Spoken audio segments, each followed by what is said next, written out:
covering the German startup scene with news, interviews, and live events. Hey guys, welcome back to episode number 2 of my interview with Steven, which was originally planned just as one interview, but turned out we were talking for 9 questions for like 50 minutes. So here are the next questions. You are the founder of Sukha, a flow app that helps you get into flow. Having other people online meeting with you, being seen visually to work, which makes a big impact. And you've been working in the film industry in the past, and for example, on stuff like Independence Day, Braveheart, True Lies, Godzilla. You worked, for example, on Transformers Prime, and so on and so forth. Pretty awesome stuff. And we just picking your brain here on more stuff, on more productivity hacks. What is your 5-minute drop-in ritual? What are the exact steps and tools and environment tweaks, like from your framework, your playbook? Okay, that is a great question. Okay, so I'm going to touch upon a number of things. For those listening, some of these things are going to be very prescriptive. Like, here is something you can try.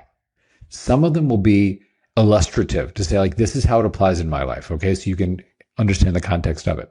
So in episode 1, we talked a bit about time blocking, right? So I'm not going to cover that here, but that is a very important thing for me. When I come back from the gym in the morning, I get up at 5, go to the gym, come back. I have a few hours of incredible quiet.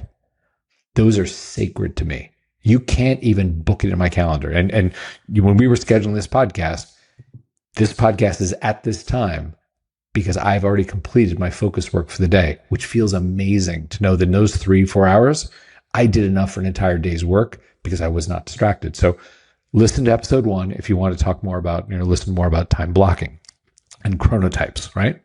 So here's another one we didn't cover that helps me, which is it is about the relationship between your mind and physical spaces. And I will tell you a story actually about Roland. So when we met, it was interesting to me that there was a house, this villa in Puerto Vallarta, Mexico, where Roland and Dean, who wrote their scripts together, Universal Soldier, Stargate, all the stuff, they would go to write. Apparently, it's this beautiful white marble villa in the hills of Puerto Vallarta. When Roland and Dean needed to go write Independence Day, Roland told his assistant, Joey, he's like, Joey, go write the villa. And Joey came back and said, it's rented. Because this is, like, pre-Airbnb, but it was like an Airbnb that you sort of, a vacation rental. And I asked Dean why this was so important to them. He said, you have to understand there is a room there where in the morning the sunlight comes over the pool and it inspires us. We don't think about our agents. We don't think about the budget of the movie, studio notes, what cast is available. We just think about what's the movie we would want to watch. And we try and write that. So when Joey told Roland, the place is not available, Roland called his entertainment attorney that Friday and said, John Deemer is an amazing attorney. John, buy the villa. By Monday, Roland owned a $5 million villa in Puerto Vallarta, Mexico. I do not know the current people who are renting that villa where they went. I'm sure they were nicely paid to find another villa in Puerto Vallarta, right? And they went down there, and 6 weeks later, Roland and Dean returned with the script that became the third highest grossing movie in film history at the time, right? That was this important thing for their mental state to be in there. Now, it is not that everyone listening to this has to go buy $5 million villas. We're not saying that. Later, when I'm at DreamWorks, right? So I was an executive vice president with Alex Kurtzman and Bob Orsi, who are great guys. And we had, that Amblin compound, the DreamWorks compound, is on the Universal Studios lot in Hollywood. Directly across the street, across Lankershim, is the Universal Hilton Hotel. Now, I'm going to be kind. This is the hotel where you stay with your 3 kids the night before you go to Universal Studios theme park. This is not a place you seek out in the world. It's a great hotel, right? But when Alex and Bob were in crunch time, we have to finish Transformers 2 in 3 weeks, right? Oh, we have to finish Star Trek 11. They had their assistant rent a room over at the Universal Hilton, and they would go there every day like it was the office for several weeks. And I thought to myself, they're making a couple $1,000,000 every script. Like they could buy a villa in Puerto Vallarta or they could go anywhere. Why this? And what I realized was this. They met back in school. And that hotel room with like Kurtzman on the edge of the bed with his laptop and Bob at the desk, that evoked dorm room. That brought them back mentally to, oh, we're these writers who have to prove that we're great. We have to pull this off. And that was how they used mental space. They knew that about themselves. So why do I say this? I made that mistake. When I started working remotely, in the morning, I'd be in the kitchen because you have breakfast and my laptop's there and the light is beautiful. I work from there. Come upstairs and work from my office at lunch, right? The sofa in the late afternoon. And I realized I was not taking advantage of this thing where you say to your brain, oh, I'm in this space. This is where I code, or this is where I write. And a lot of the great writers, a lot of the great engineers use that technique. So when you start to do this over time, your brain falls into that mode. I walk into my office up here now, and my brain gives up a lot of distractions around, should the laundry be done? Oh, did the trash need to go out? I walk up here and I think, oh, you know what? Let me open up my coding assistant. Let me open up, my blogging platform and do that thing. So a very simple part of my ritual to get into flow. Then, of course, there is music. And by the way, a lot of research shows for most people, the sweet spot is 60 to 90 beats per minute. Ambient, non-vocal, certain key signatures, rhythmic music. We all have, some friend that gets into flow using, 90s gangster rap or Tchaikovsky or, something. There are many outliers, but for most people, this works.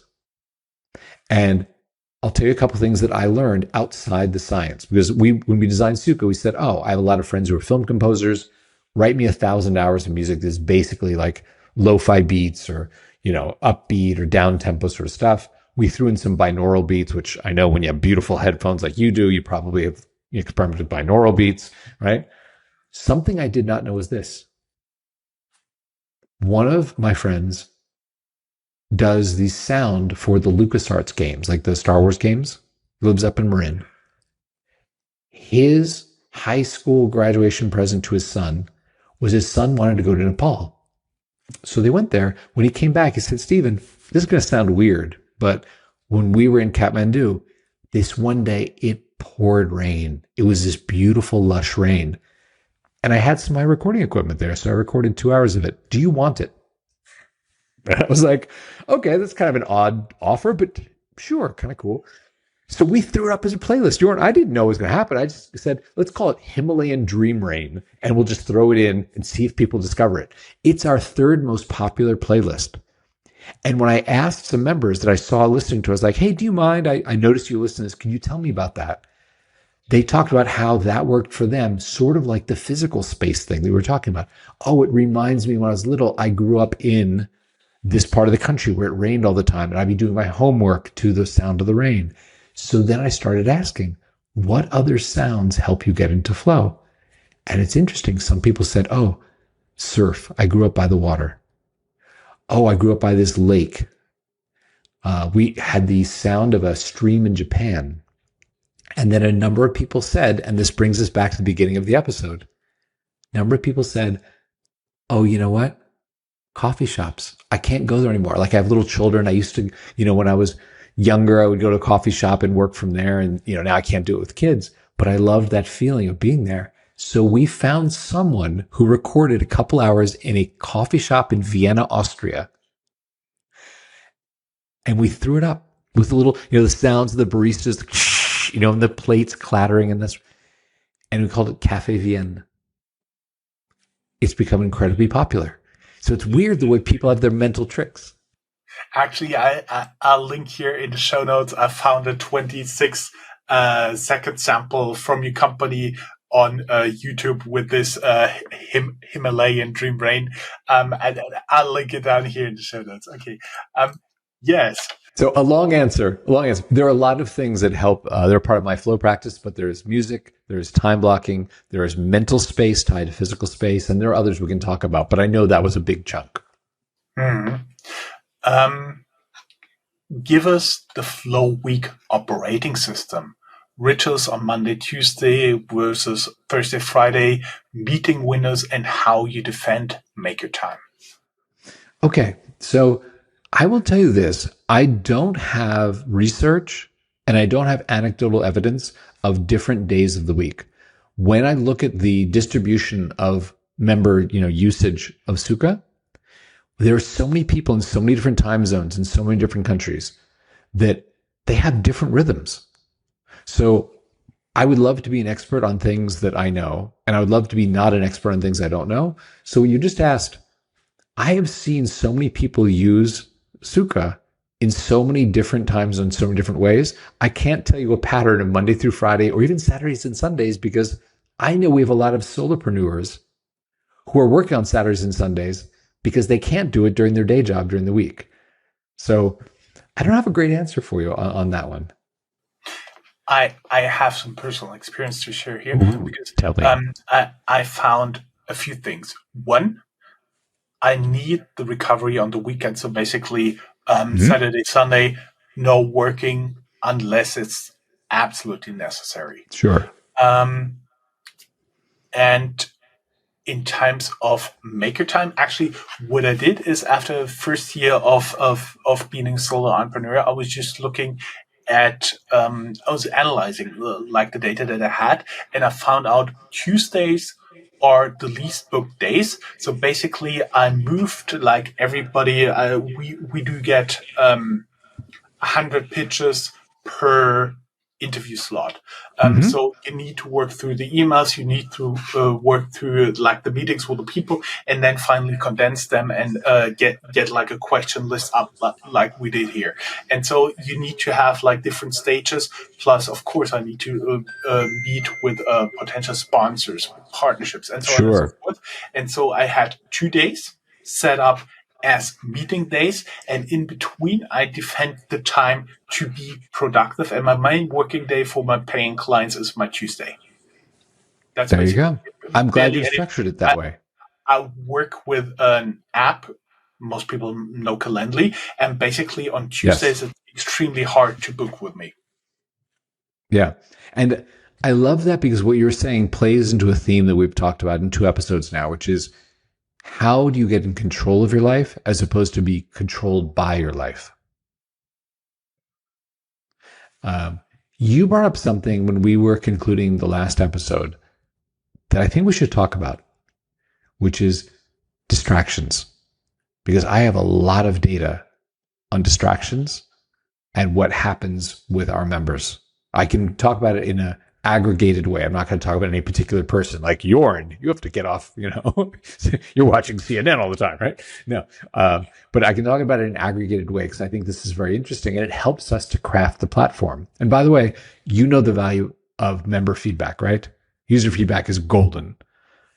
Our group chat is a fantastic place where people complain and we love it. We're like, oh, we can fix that. We can make that. We can build that, right? So you brought up distractions. Why don't you tell me, for you, what do you think are the most distracting things and what do you perceive are the most distracting things for others? I'd love to know those 2 answers.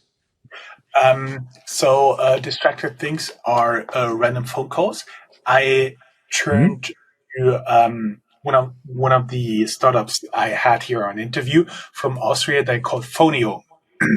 So Mm-hmm. basically, what I do, I only give out landline, and everybody on landline lands on my Phonio AI system, leaves them a message, and gets here on my email. That's it. And What a that great system. distraction I completely eliminated. Secondly, people only do like Calendly bookings. They have to be 4 hours ahead of time. That's also fine. The only things left for distracting me are actually my family, but that, on the other hand, is basically something you can manage and something that is okay in some phases. For example, I have like an unwritten rule with my family: if the door is open, you can come in. If the door is closed, right now with the recording, no distractions. So I have a question about that, which is Henry is the son that I've met, right? Is that right? Yeah. So you use headphones, which have become very popular as a signal of don't disturb me, especially in open offices. Do they also perceive the headphones as a don't disturb dad? No. It's the door. It's the I'm the door. dad. I'm always available for them 24/7. Okay, but for you, it's the door. It's if the door is closed. Yeah, it's a door. I actually have a key. I lock it, and when my sons were very small, they had to learn. They stand outside there knocking. If the door is closed, that's it. That is not going to open. They had to learn it. It was a few very tough days because they're outside. Daddy, daddy, hello. It breaks your heart, but then they've learned it, and then you have the pattern established. Yeah. Okay. Please go on. I'm sorry I interrupted you. What we were talking about, that was example number one, and what we were talking about Question 2 is, what do you perceive as the biggest distractions for other people? for other people. I'm not sure. I think there are really different types of people. For example, some of them are really distracted by pop-ups, by messages, and so on and so forth. That's actually a new thing that my smartphone is not doing anything. It's my smartwatch, and only very selected apps that can ping me. And in terms on my desktop, there's barely any app, anything that can send messages. So everything I have on my cell phone is quiet, and there are like 2 or 3 tools on my desktop computer that can send me messages. That's it. Okay. Would you like to know what we've discovered about distraction? Sure, go ahead. Okay. So I started, as many entrepreneurs do, solving a problem that I had, right? And for me, there were 2 problems that were painful. One was procrastination about getting started, the inertia of getting started, and how easy it was to scroll through the news or return emails or do something as opposed to eat the frog, right? So the second problem was about distraction during the day. And I found that I was the most vulnerable when I would be encountering an obstacle. Oh, I'm trying to get this bit of code done and the build keeps failing. What is wrong with this? I'm writing a blog post and I know that it's terrible. Like the muses are not singing to me and I'm just reading it going, I wouldn't read this. Why am I writing this? Right? So in those moments of frustration, I would then be very vulnerable to my hand picking up the phone. Well, you know what? I'm just going to check and see if, you are on WhatsApp to me or, who sent me a message. I can just return that. And that turns into then, opening the YouTube video or the TikTok or something. And just nothing good happens from that, right? So those are my 2 problems. Let me tell you about how I solved that. And let me expand to what I've seen in user data. So with the first one, getting started, I realized I would procrastinate because I was overwhelmed. There are too many things on my to-do list. It's paralyzing. Or, this thing I have to do is so big, I can't make a dent in it. But between now and the podcast that you and I are going to do today, I can't write my book or something, right? So why get started? And I realized the solutions to those were very simple. When I organize my task list in Sukha, as soon as I hit play and the music starts, it hides everything but my 3 top tasks. So it forces me to prioritize and say, okay, what are the 3 important things to do today? And then not think about the 14 other things that could clutter my mind or make me multitask, right? So that was a very helpful thing for me to say, when I see 3 things that I'm working, it seems very achievable. Can I tell you, since we started that feature where we hide everything but your top 3, our members are 77% more likely to finish 3 than before when they could see their entire task list and they would finish 1 or 2. Simple hack, nothing changed. The same tasks, the same members, the same amount of time. The only thing that changed was it seems achievable. I can do 3. When I thought about, this task, I have to go create the new website, write the book. Those are not tasks. Those are goals. So you can ask your smart assistant, hey, help me break this down. And it'll be, you know what? I saw you already wrote the outlines for chapters 1 and 2 of your book. What if today's task is just outline chapter 3? And you can do that in 30 minutes. I've been watching you. You do your outlines in about 30 minutes. Suddenly, your task list seems achievable, right? So that was a way of getting over that inertia, that procrastination at the beginning of the day. That's a problem for me. And then in terms of distraction, I didn't want to download. I mean, there's some great apps, don't get me wrong, that block your phone. They lock it. They're physical hardware devices like brick you can buy that bricks your phone. Like, there are many ways to do that. But I realized, I'm not a child. What I actually need is I just need the friend sitting next to me. It says, hey, Stephen, like, what are you doing? So when I hit the play button in Sukha, a QR code comes up. Tap with my phone. Start work. If I pick up my phone, the little voice comes and says to me, hey, Stephen, it seems like you picked up your phone. Is that distracting you? And that gives me that one moment to say, who do I want to be? And that's sometimes all I need. Just say, you know what? I'd rather be done earlier and do better work than, stay up later tonight.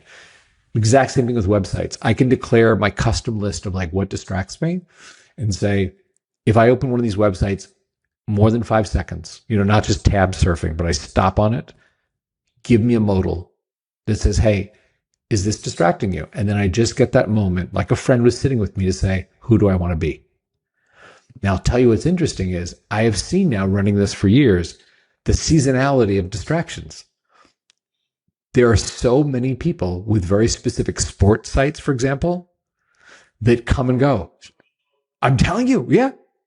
And it's the same thing as, across the world, whether it is, football, soccer, we, call it here, American football, whether it's baseball, whether it's ESPN in general, there is a huge amount of seasonality to, the thing that's distracting me is this. Whereas with the shopping sites, that is also very holiday based, right? So you see, like for us, the Amazon and the Etsy's and those before the Labor Day sales, which is our fall holiday, before the Christmas, before the spring Memorial Day sales, those spike. And some people now in advance toggle them on, say, please, the next month, stop me if I open up Amazon, And I love that people are starting to get to know themselves because, again, that's a signal of I want to be the best version of myself. I want to be in control of my life. So that's something that I am very passionate about, is just saying, find the tools, and it does not have to be Sukha. You can find freedom. You can find, so many of these tools that help you, or get a box. I don't think I ever showed you this. This is something I experimented with. See this? Yes, there's your logo on it, and it's actually boxed. It's a little phone coffin. So I can put my phone in there, and I put it down. And you know what? It's just the energy of trying to like open it and get my phone out that stops me from picking it up sometimes. And it's just a bamboo box. By the way, I have a bunch of these. So things like that, if you get to know yourself, you say, what I need is this. Because ultimately, what we want is we want to do the thing we're capable of, and we want to feel in control of our life. And that's what I love. And I love how many people come to you because they are in the startup scene and they are saying, like, help me, teach me, give me tools, help me to do this thing. And that's awesome. I would now move a little bit away from the productivity tips, more a little bit into, because you're a startup, in an investor view. When an investor asks why you are in a crowded category, what's your differentiated thesis versus focus music apps and co-working cameras? Well, I'll tell you two things. I have been very proud of the fact we bootstrapped this. I've raised over $21 million of venture for 3 companies. One successful exit, with Roland and Dean, we did Centropolis Effects, and 2 failed startups where I raised about $3 million for each, right? So I have learned a lot of the ways in which you raise venture money. In doing this, I said to myself, you know what? I have seen how sometimes raising venture obscures the unit economics. You think, oh, we have $4 million in the bank. We can be giving away our services or giving away the thing below, what it costs us to create this. And I went into this and I said, you know what? If we're not delivering a product that people want to pay for, then we have to ask ourselves what's wrong with the product. And that has been really helpful with Sukha, because I can tell when I see cancellations and we just shipped a release that had a new feature or took away a feature, that is the most honest user feedback you will ever get. When someone cancels, people will be nice to you all day long. Oh, Jorn, I love your app. Da, da, da. Really? Because you never use it. Oh, no, it's so good. No. And when people tell their friends, when referrals go up, that is a great signal of, okay, we just shipped something that people are like, oh my God, Steven, check this out. This is a really cool app I use. And for that reason, with this company, I didn't raise outside venture. It is all me. And I think with other startups that, who knows, friends are doing, there are great reasons to raise venture. But I love the discipline of saying, if we can't afford that because members are willing to pay, then is it really that valuable? Makes total sense. Let's go a little bit into some other pieces of the story, because you co-founded Startuprad.io FX with Roland Emmerich and Dean Devlin. Dean Devlin, yeah. And sold it. How do you translate that deal craft into startup fundraising and business development today? You know what? When when you win an Academy Award, it helps with fundraising. Let me just say that, right? So, yeah, makes sense. Having produced the digital effects for Independence Day, and I want to be very humble, 1,000 people are responsible for that visual effects. Like, that was a huge number of people who worked very hard. So it is not any one person, but having been the guy very close with Roland and Dean doing that, of course, when we went out to raise that, people said, oh, you have credibility in this field. You seem to be a subject matter expert. You have insights into why, this can be done the way you did it. And it worked. So that was a very different experience than my later fundraising. And my later fundraising, people didn't care that, I had done Independence Day. People didn't care that I'd sold Centropolis. Investors were very critical of, well, you haven't done this before. And that is when I learned the power of storytelling, even in fundraising, right? Now, there are fantastic people who write great advice on fundraising, right? Do your research on the investors you want, right? One of the things that I think is very important that some young founders don't realize is don't accept dumb money. There are people who will give you money and they do not contribute anything to the company. They don't have relationships where it's like, oh, I'm doing a shopping app and this person happened to be part of Amazon. And they have insights in how the business should run, or they have contacts, right? You want to bring people in who have smart money. They can give you knowledge, expertise. They can tell you where the potholes are on the road ahead of you, right? And importantly, those seed investors that are smart, not dumb, their names send a signal to later investors. Because when they say, oh, you got Jorn, who is VP of Europe for Amazon in your shopping app in your seed round, that's a really great signal you're going to succeed, as opposed to Steven, who has a bunch of, real estate guys in the United States in his seed round, right? So that I learned to be very important. You want to accept smart money, not dumb money. It is about storytelling, especially at the early stages. When you're selling the dream, you're like, we don't have 10 years of ARR to model. We're not, we have an idea. We have market research, but more than anything, we have a strong thesis and we can explain why we think we are the ones to execute on it. Then you start to deal with, how do we overcome what you brought up, Jorn? Hey, it's a crowded field, Steven. There are a lot of other apps that do whatever you do, right? And that is where you say it's a crowded field because there's a huge market for it. These other companies are not our competitors. They are the ones who proved out that there is a market. What we are going to do is take it to the next level. We are going to build on their shoulders and say, we'll do it better now that you've shown people will pay for this. And that's something where investors go, oh, so you're right. The crowded market actually makes you more attractive, not less attractive. Okay, well, tell me how you're better. Hmm.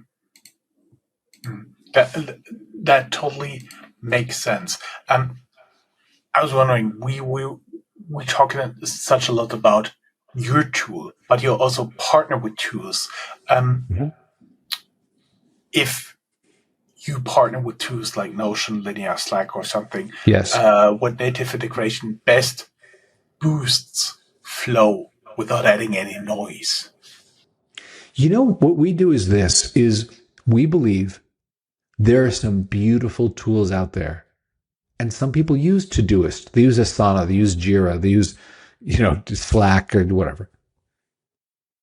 And we don't really want to replicate that. If those are the fantastic tools that someone uses, what we want to say is great. So continue to use Todoist or Linear.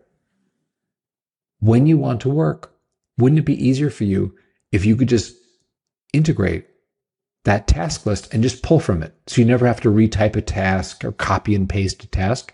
You can just simply choose from your Linear and just work on that today. Today, I'm going to close these 3, Linear tickets. Oh, I'm going to pull in these tasks from Todoist. And that's our point of view. One thing we're working on right now, and I'll tell you, this is hard. We have not solved this yet. We switched to Clerk. Do you know the auth platform Clerk? It's become very popular here in the United States, right? So alternatives, like we move it off Firebase. So we used to offer the ability to connect your Slack. And the reason we did that is when you hit play, it would set your Slack to away mode. So people knew, oh, you're in a focus session. You're not going to respond instantly. And it took the pressure off you to be talking back to people, right? So they would see a message, hey, I'm in a flow session. I'll get back to you. And people really loved that. I'll tell you something, and I'm working on this. We have not solved this yet, and it bugs me, is so when we move to Clerk, one thing that Clerk has not gotten to work yet is the multiple auth thing, where people use Slack, Jorn, yes? Sometimes, yeah. How many workspaces do you have connected? I would need to check, but it's got so distracted that it's out of my auto start, and I'm only checking when I do have some time. 1, 2, 3, 4, 5, 6, 7, 8, 9, 10, 11, 12. I would say somewhere in the area of 2022, but you have to see there also, since I'm involved in different startup communities, I also like to look around. There are Slacks on startup communities, for example, in Lyon, France, in New York City, where I'm still a member. I don't have to contribute a lot. It's more to get a feel and to be connected. If I go there, I write, hey guys, I'm coming. Who's up for coffee or something like that? Yes. So you are like many people that have multiple Slack workspaces. Clerk has not launched that yet. You can't do multiple auths with Slack. So we used to offer the ability where when you started, you hit play, the music starts, everything's blocked. Your Slack, all your workspaces would automatically say, hey, Jorn's in a flow session. I'm in flow. I'll get back to you. And we don't do that right now. And it bugs me every day. And we've been talking to the devs at Slack, at Clerk, to say, could you prioritize this? Because that's a big one. That is a big distraction. All the little Slack messages, they come in. So we got to work on that. Mm-hmm.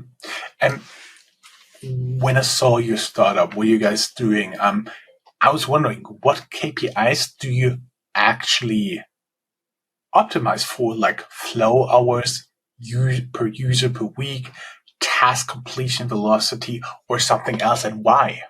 Oh, okay. That is a really, really good question. Very few people ask me that because they're usually very curious about flow Welcome states. to Startuprad.io. No, it's a fantastic question, right? So many people want to go deep into flow states and mental techniques and all that. I'll tell you this, because of other startups that I've done and I've been part of, there are a lot of the downstream engagement metrics that I used to be very focused on. Like you said, okay, how many tasks are people inputting? How many are they completing? How much time are they spending? Da, da, da. And I'll tell you, I've been very focused on top of the funnel recently. And I'll tell you why. Our retention, if you sign up to pay, if you do your 7-day trial and you say, oh, I get it, I want to pay, our retention is incredibly high. It hovers around 94 to 96% month over month paid retention, which is insane. Because the reason for that is when you experience a flow state and you look up and it's 3:00 and you're done and you feel good, you're like, why would I work any other way? Right? Here's the problem. What we noticed was we would get unique visitors, like first time users, who would come to the app and try it for 5 minutes or 10 minutes and leave. And it was a very clear bifurcation. If they came, hit play, listened to music for 5 minutes, they go, oh, it's a music app like Brain FM or Endel, and leave. They never got into a flow state. They didn't come with a task so that they could have the experience of like, wow, man, what happened? That's awesome. I want more of this, right? And I got to tell you, it was black and white. That metric, when we figured out where it was we were losing people in, first time user experience, was so clear. I have been focused on that one metric. How do we move that needle? So someone has to say, I want to come back tomorrow and develop a habit. And I'm going to come back on Wednesday. And it's free for a week. You can use it 168 hours in a row if you want without ever putting in a credit card. And I wanted people to say, oh, I'm going to do this a few times. I want to have that experience. So if you notice when you sign up now, there are a couple times in the first time user flow, in the onboarding, where I say, hey, don't go to the next step unless you have a task you need to do.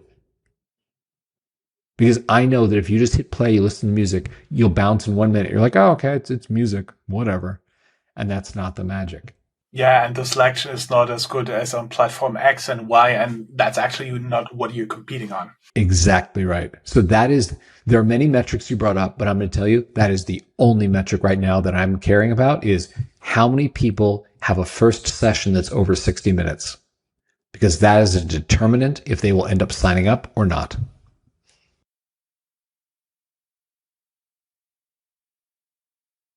Let's talk a little bit about the 12 to 24 month roadmap.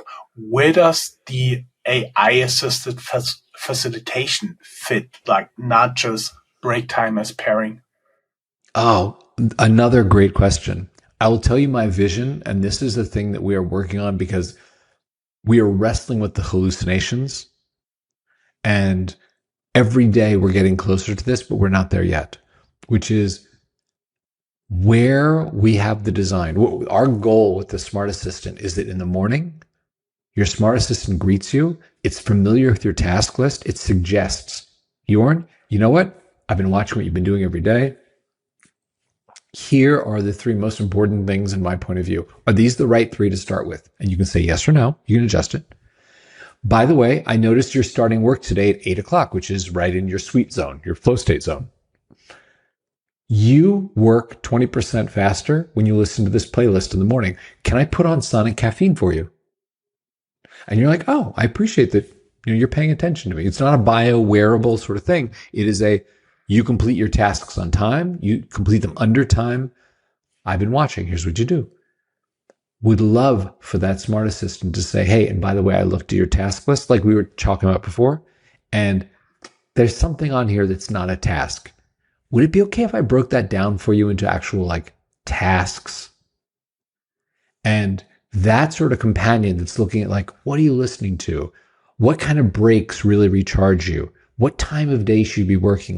By the way, I know that right now you put on the list, you want to write some code, but this is not actually your sweet spot. Can I put that on the list for later tonight? Maybe when the kids go to bed. And then right now, let's do this other thing that you're good at doing at 11 in the morning, right? That level of personalization that is where I'm going. I see. So basically, your own habit forming AI Correct. assistant. Yes. Okay. Prediction. Will remote makers swing to co-located micropods or even better virtual rooms? What breaks the tie? What breaks the time? What do you mean by that? Yeah, well, what breaks the tie? Where does one win? Where does one lose? Oh, what breaks the tie? You know what? I will tell you this. I have seen such strong use cases for solo work, virtual, co-working, where you may be in a Zoom room, maybe in some sort of group co-working, and then physical co-working. I couldn't tell you which one will win. I wish I had an answer for you. But again, I only want to be an expert on things where I should be an expert. And this is one where I don't know how it's going to turn out. Um, a little bit contrarian to what we heard from you before. Hustle culture kills innovation. Do you agree? And if you could be like Stephen Almighty, like for one day ruling all the world, like the movie, Bruce Almighty? would you agree? Yeah, Bruce Almighty, exactly. And would you agree? And with what would you replace it? Okay, I'm going to give you two answers to your one question, right? Because the direct answer to your question is, if you're saying, hey, Stephen, is hustle culture anathema to creativity? No, it's not. Smart productivity, like healthy productivity, is a thing. And great leaders know how to create greatness without enforcing the sleeping bag under the desk. You're here, I'm going to burn you out and kill you, and here's some stock options, go, right? Like that there's a certain kind of leader that just doesn't understand how great work is done. So they only understand grinding it out, like they're drawing blood out of you, and they do get blood, but at what cost, right? So there are ways in which you can do very healthy productivity. Say, this is how I'm going to manage the team. Now, when you said, if I were Stephen Almighty and for one day I could change everything, the thing I would change is not hustle culture. If people really want to, spend more time than they need to on something, okay, we'll let them. If someone wants to be efficient, they can do their thing. The one thing I would change is this. I would change everyone so they're slightly more empathetic. And how that would change the nature of the world, including the nature of work, I think would be profound. Interesting thoughts here. Interesting thoughts. For our audience, I would love to know what's one ritual you'll try this week to protect 90 minutes of deep work.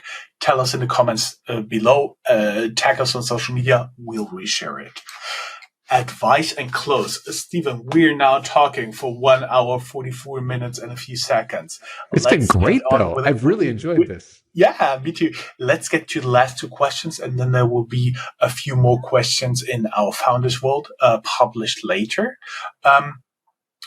What single environment change yields the fastest productivity lift for solo founders? I would say the oral environment. And by oral, I mean AU oral, like what you're doing with sound. Sound has a deep influence on the brain's ability to focus. So if you're in an environment where there are sound distractions, bings of your phone, children running by, the doorbell, it's a horrible way to break focus. So if there were one thing I had to say about the environment, it's easy to say, oh, declutter your desk or go work in this particular space. But I would actually say, work out your sound environment, your oral environment. Mm-hmm. What's your boldest closing insights about creativity, resilience, and building through uncertainty? Well, about creativity, we talked about the other thing. That is something that every time I've been blocked on something, I go back to what Jeff said to me 20 years ago, right? You have to be doing the other thing to have the back of your mind say, and here's the solution you've been waiting for. So if I'm blocked, I will go for a walk. I'll go downstairs. I'll take a shower. I'll do something and then let the back of my mind do that. So that is my biggest hack in terms of creativity. And did you also say mental focus or energy? What was the other part of your question? the boldest closing insights about creativity, resilience, and building through uncertainty? Resilience. Okay, so creativity, it is about the other thing. About resilience, it is that every role model you have has failed miserably. Period. Everyone. So you can look up to whomever you want. And just when you have that moment of like, oh my God, this thing happened, we didn't close the round, or we lost users this month or whatever, everyone you look up to has had a worse loss than you. And I'll tell you this, the Austin Film Festival was recently here in Austin, and a number of people that I know from my film days, which is over a decade ago, were here, with premieres of their movies, their TV series. So they invited me. They're like, hey, I'm in Austin. I know you live here now and you're in tech, but do you want to come to my premiere? I will tell you this, Jorn. If you asked me 15, 20 years ago, who are the people that are going to be having premieres, I would have guessed wrong, because I thought the determinant was talent. It is not. It is tenacity. The people who were here a month or two ago and were like, come to my premiere, I had come to this, they are not the ones that my friends and I all thought, oh my God, that's the best director ever. Oh, it's the most amazing writer. They're the ones who could take no to their face and still get up and say, okay, I'm going to try again.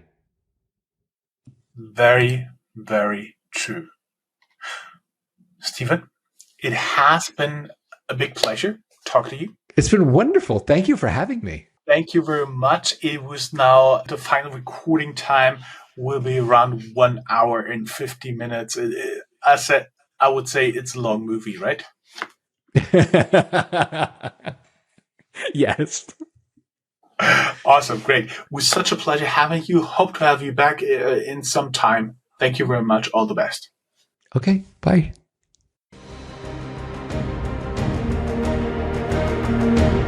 That's all, folks. Find more news, streams, events, and interviews at www.startuprad.io.